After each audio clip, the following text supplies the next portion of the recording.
You're listening to the Talking Headways Podcast Network. Talking Mondays. Keep moving on. Keep moving on. Talking Mondays. Keep moving on. Keep moving on.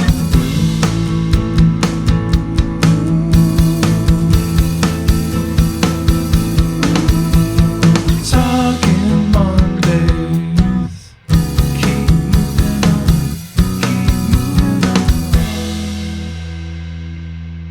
Happy Monday. This is Mondays at the Overhead Wire, sponsored by our super generous Patreon supporters. I'm Jeff Wood, your host, and joined by Han Solo. That's right, every Wookiee's favorite right-hand man is here, and we're starting a new year.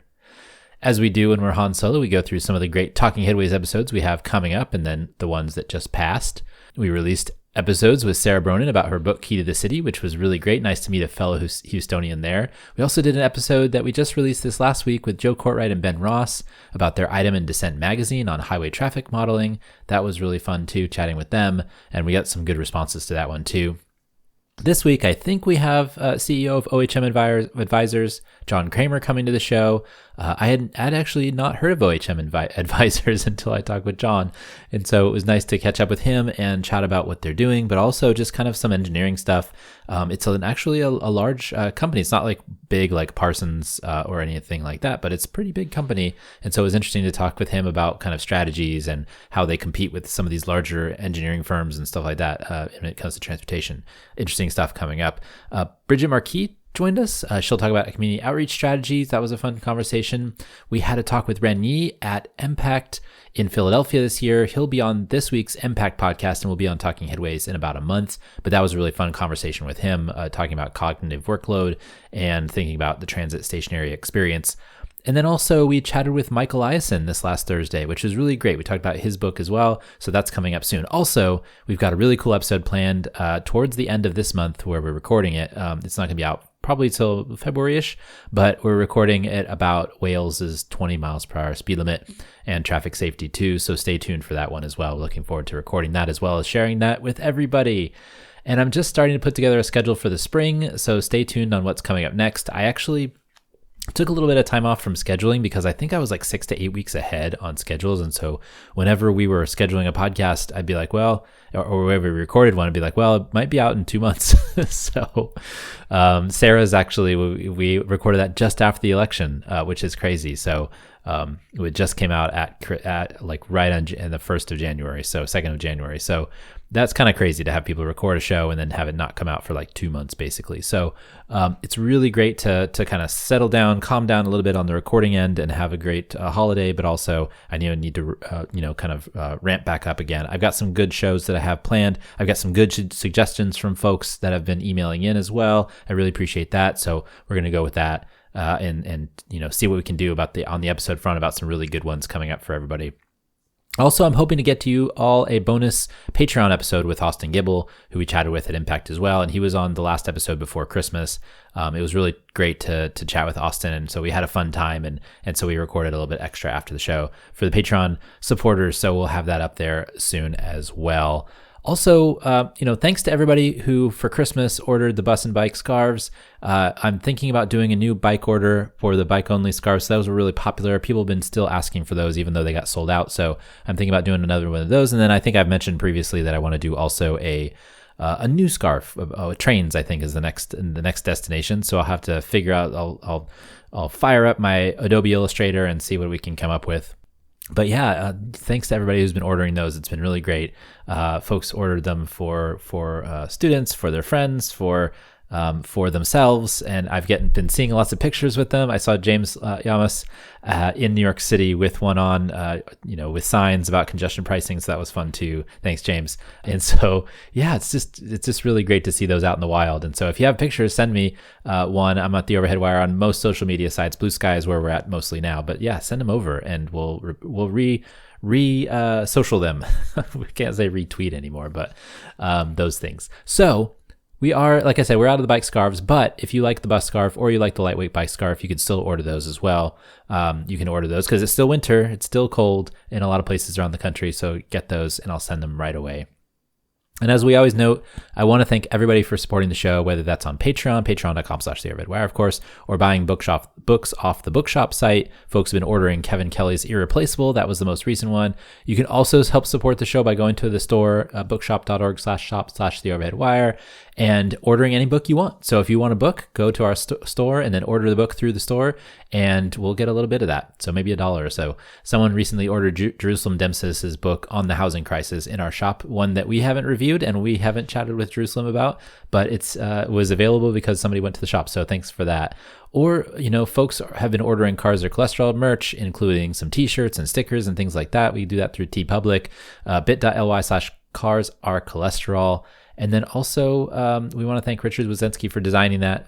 Go see his work at Dick David Sketches on Instagram. Really cool stuff. Go back to his Inktober sketches, lots of great robots and things like that.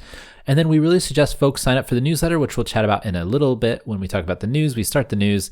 But even just listening to the show and listening to the ads helps. Even just listening to the show and getting our numbers up helps, because when we sell some ads to advertisers, I haven't actually done that in a while, actually. I haven't actually had an advertisement that wasn't ads.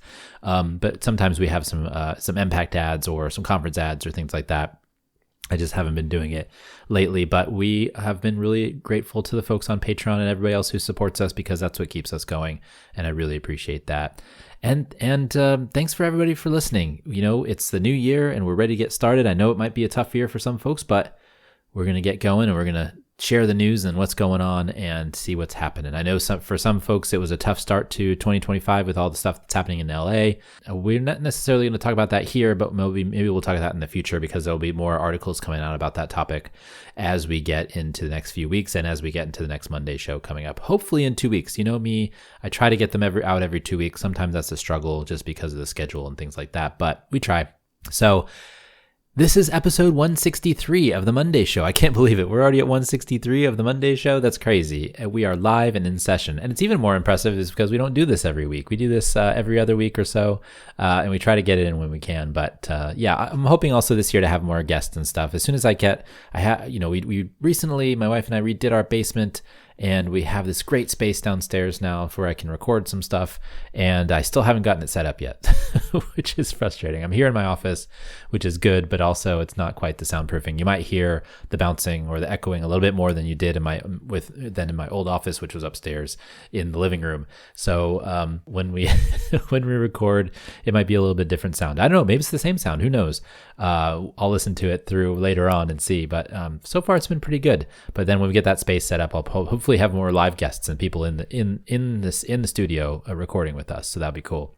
And also, before we get to the show, I want to let folks know that they can get this podcast, Talking Headways, wherever you find your podcasts, including iHeartRadio, Spotify, Overcast, Pocket Casts, and of course, Apple Podcasts. Sorry for the folks who can't find it there, because it's there. It's everywhere. We're also publishing this thing on YouTube, and it's going out everywhere. So find it if you can. Also on our YouTube channel, we have some of the Monday shows that we've done where we've recorded the video too. Some of the folks who I've talked to for the podcast for Talking Headways, I've asked them if they wanted to do video, and they're like, I'm not quite ready for that today, which is okay. But it's funny. People are if they expect to come on an audio podcast, they expect to come on an audio podcast, and they don't want to be filmed, which is fine. We throw that away just because I don't have enough memory for every gigabyte of video that we've had. So I've actually thrown most of those away.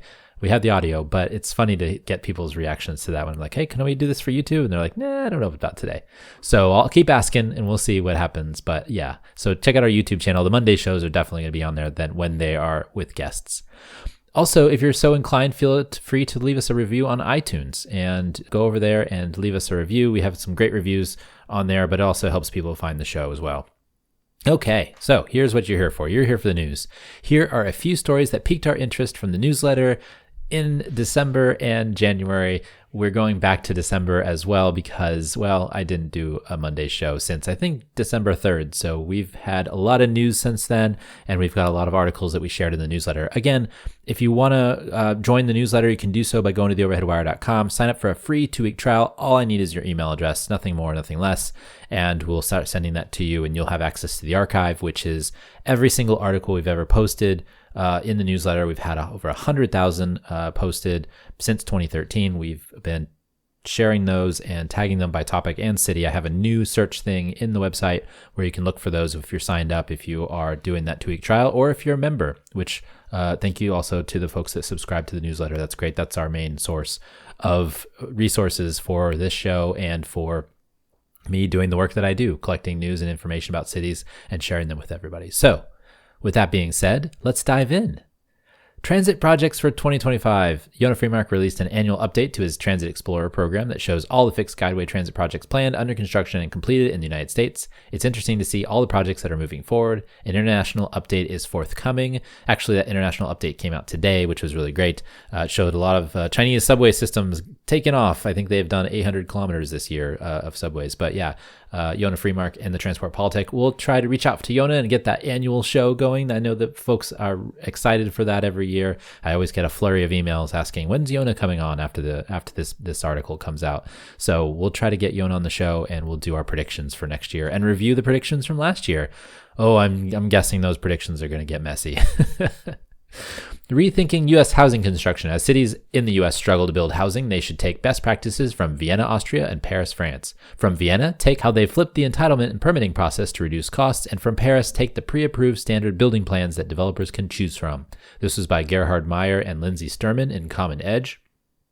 I think this is interesting from the standpoint of, pattern books and things like that. I know that in Southern California, there have been certain cities that have been doing ADU pattern books where you can pick an already pre-approved design and build them in your backyard.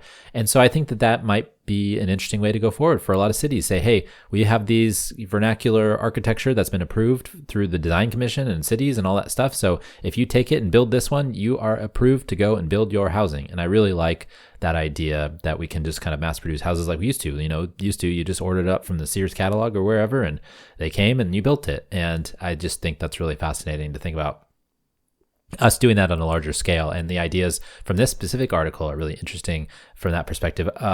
Also, if you want to read any of the articles in full, because I know we don't cover all of the items inside of them, and all of the ones that we pick are really great in full. Obviously, we don't have time to read all of them out to you on the show, but there will be in the show notes. So check this article out in the show notes. We do a good job of linking all of the articles that we talk about here. But yeah, so I imagine with after the fires too, we'll talk about the fires probably more in the future, but with the fires in LA, I'm sure that this would be a really great idea too to boost up construction if they did a lot of modular housing, or at least manufactured housing that was like from a pattern that they got already approved for a number of the houses that have burned down. That would be great to get going again. Also, there's an idea of we'll talk about this in the future, but the fires have their own issues and the aftermath of it. Please, everybody that's in LA, we're thinking about you, and I hope this doesn't last very much longer.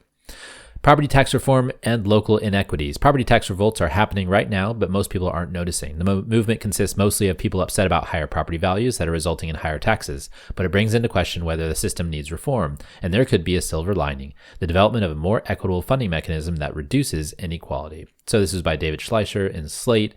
Yeah, I mean, one of the things that's really frustrating, I think, about for folks who own homes here in California, at least for folks that have bought homes recently, is Prop 13 is good for incumbent homeowners in that their property taxes don't go up much every year. I mean, there's a small percentage and it goes up over time. But if you buy new, you have to pay the full freight and tax. So you might have a house that's paying $2,000 in taxes next to a house that's paying $24,000 in taxes. And so I think there's there's probably some inequity built into that as well. Actually, I know there is. And so there's a bunch of folks who are paying the resultant property taxes when there's a lot of folks in the state that are paying less. And if it was equaled out a little bit more, it might be a little bit more equitable from a standpoint of where the property tax increases take place. Also, it's dependent on property values too when somebody buys a house, or the sale price, and so the lack of housing construction and supply also impacts property taxes as well.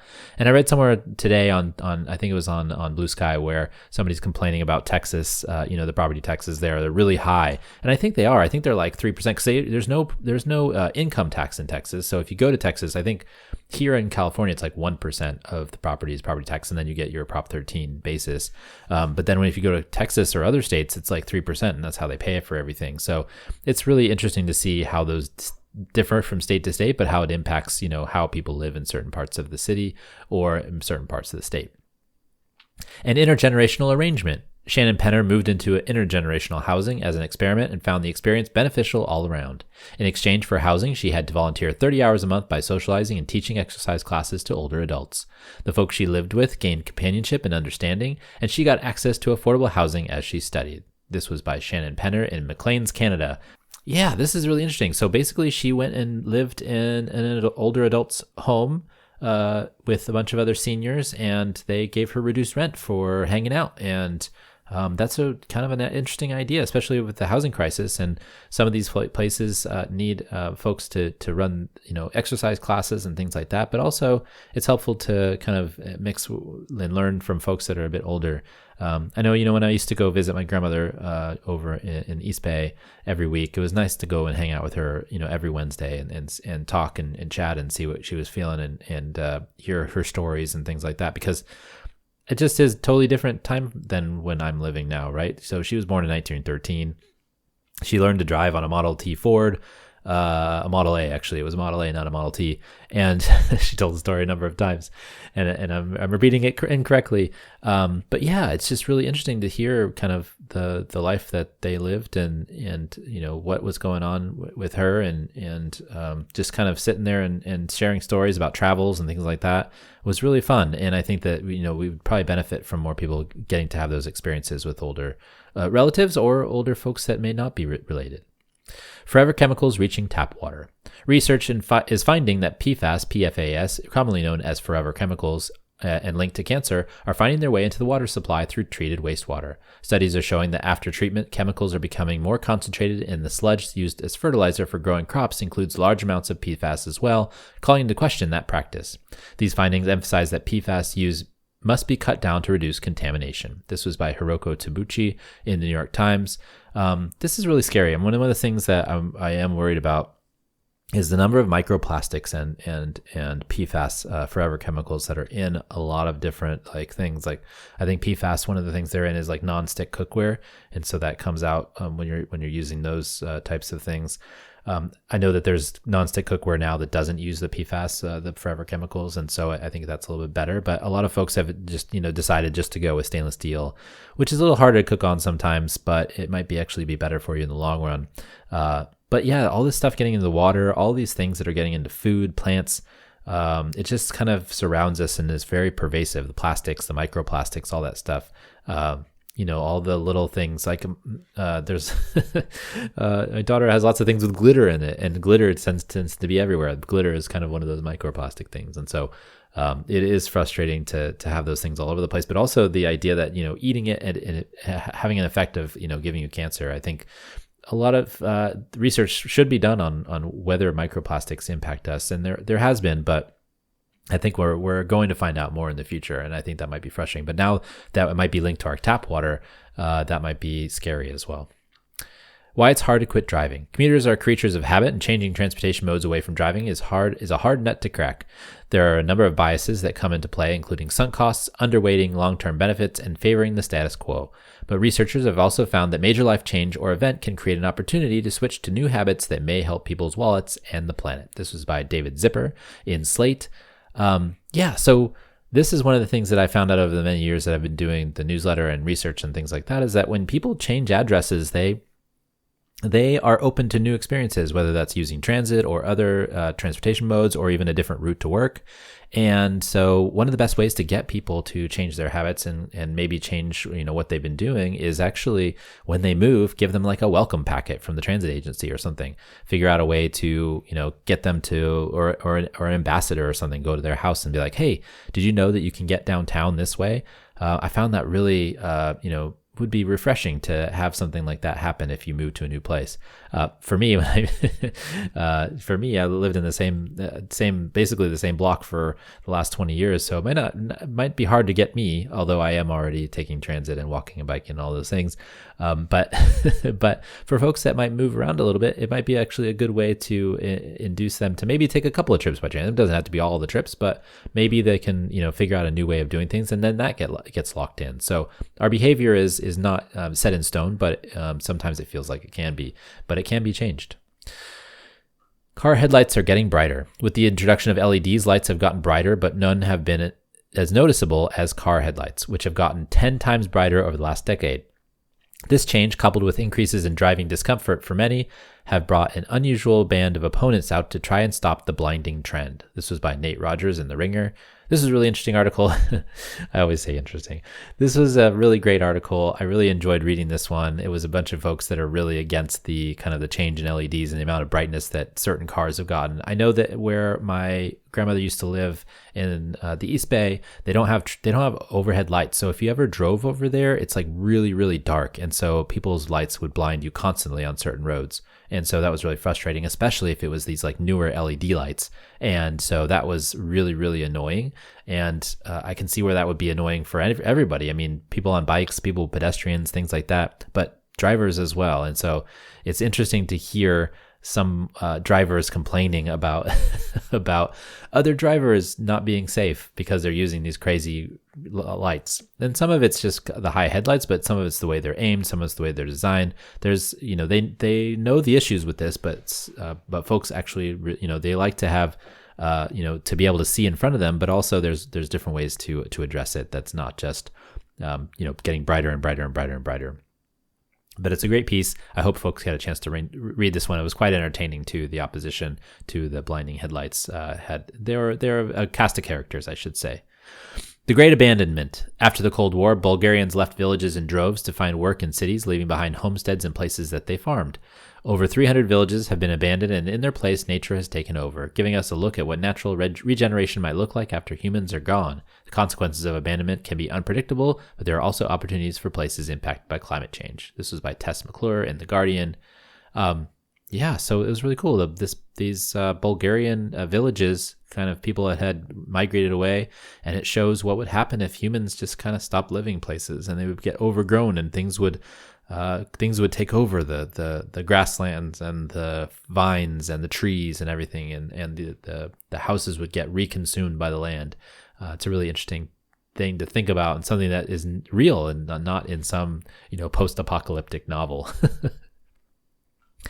And the hidden cause of food deserts. The consolidation of grocery stores has accelerated since the 1980s. Stacy Mitchell of the Institute for Local Self-Reliance writes that change coincided with the rise of food deserts around the country. The culprit seems to be the lack of enforcement, starting in the Reagan administration of the Robinson-Patman Act, which was passed in 1936 to protect smaller retailers from big ones.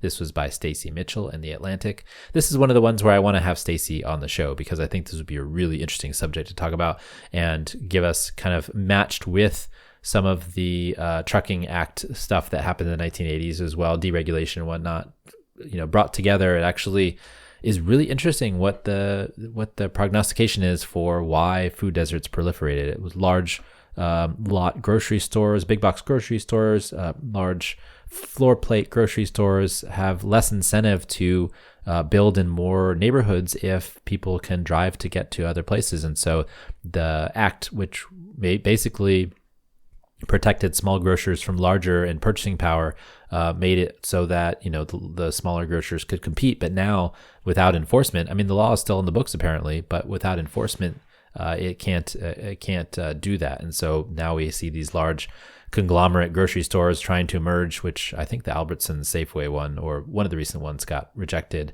But it's really something that I want to talk about more in the future, and hopefully we can. Check out that article if you get a chance. Okay, here's some bonus items. These are some of the articles I thought were interesting since I think early December, and I thought you guys might be interested in them as well.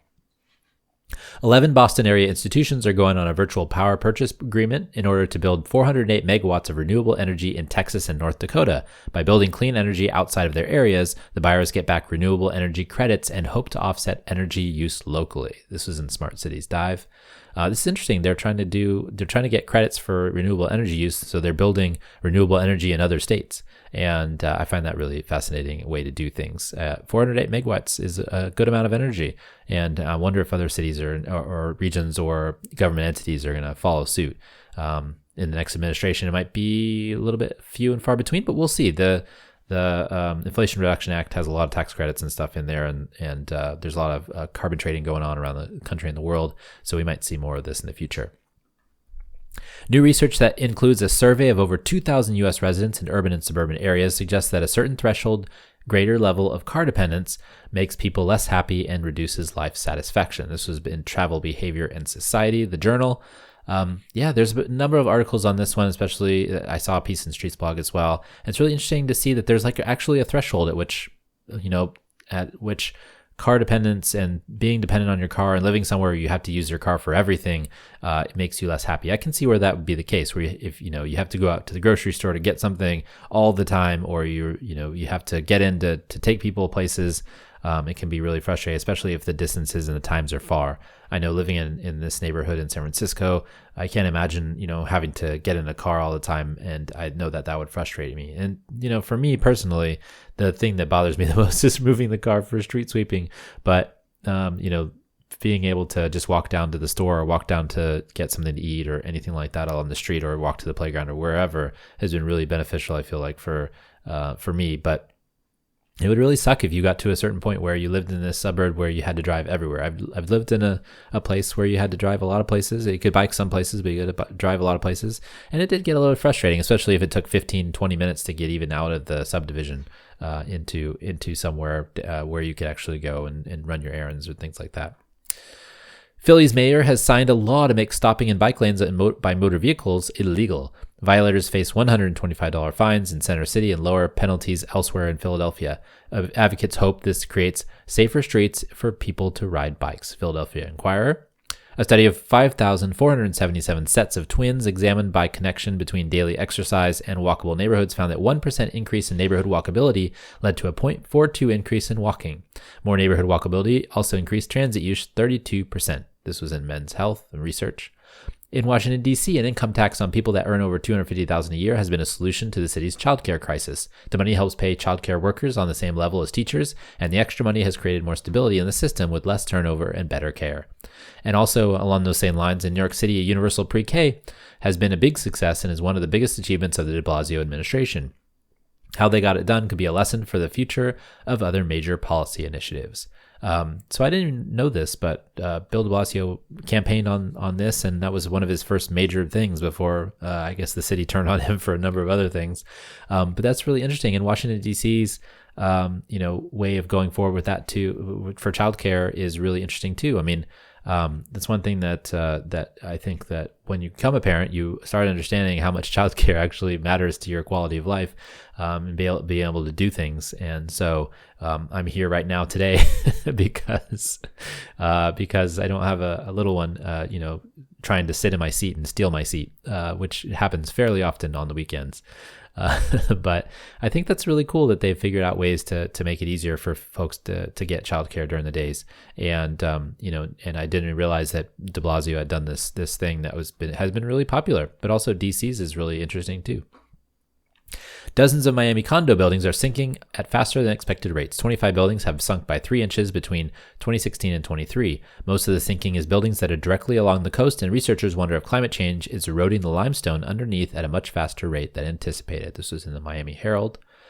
AT&T will end traditional landline service in most states in the company's service area by 2030. While most people in cities now have cell phones, the move is likely to impact older residents in rural areas which have spotty service. This was in our friends at Urban Milwaukee posted this one. Interesting that they're starting to think about getting rid of landlines. I just was cleaning out the house the other day, and I found my own cordless telephone. Landlines, and I was like, well, I guess I don't have any need for this anymore. I've basically used my cell phone since 2002. But it's interesting that obviously there's some places that people still need it, and I guess that need is dwindling, and the infrastructure that is required for that is likely going to be obsolete soon, and so people are going to have no they're going to have to use cell phones, and not even when they have spotty service in places where a landline might be the best way to connect. The Minnesota DOT has decided not to move forward with a highway removal option for I-94 between Minneapolis and St. Paul that would have turned the interstate into a service boulevard and stitched the community back together. Advocates are very frustrated. This was in the Minneapolis Star-Tribune.